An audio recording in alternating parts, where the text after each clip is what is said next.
As you look at the questions about what are the monthly, quarterly, and annual goals that you have and expectations for people, the question that I would ask you is, if you had an employee and all they did was what you have written down on that piece of paper, would you truly be happy with that employee's work? Okay, I'm getting a no here. Okay, that's where we start to fall apart. We will say, here's my expectations of your job performance, and then we would answer the question of, if that's all you do, no, I'm not happy with your job performance. You tend to have more expectations than what you think when you put this together.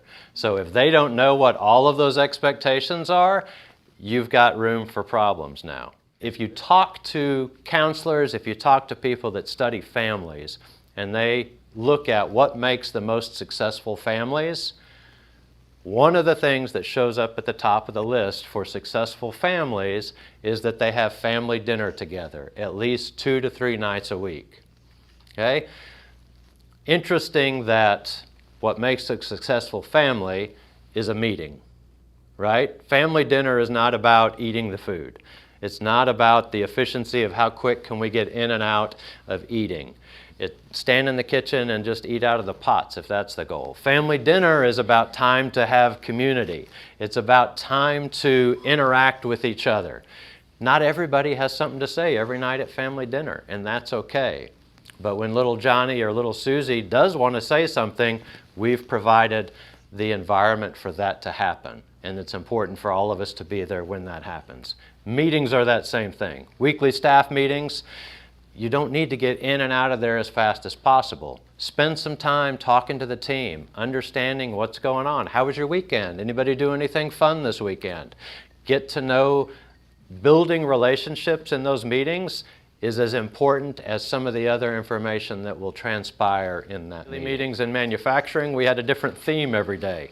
On Wednesdays, we would have Wow Wednesdays, where someone would tell a story about how one of our employees wowed a customer or whatever. On Tuesdays, we might have a different topic where someone would share something, but we would try to have a different theme just as a way to share information and not let every meeting seem like the one that we just had the day before. So if you will look in there, use this as a reference piece. It's something that you can flip back to and say, okay, Frank said we should have this offsite. What does an offsite meeting look like? And dive into that.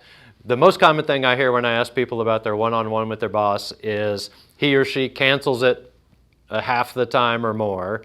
That's the most common thing. The second most common thing is, yeah, I have one-on-ones, but my boss talks the whole time. And I never get a chance to get through my list or whatever. And so that, I've waited all week to have that conversation with my boss, and now we never got to my list. That's why I always start with them. What's on your list?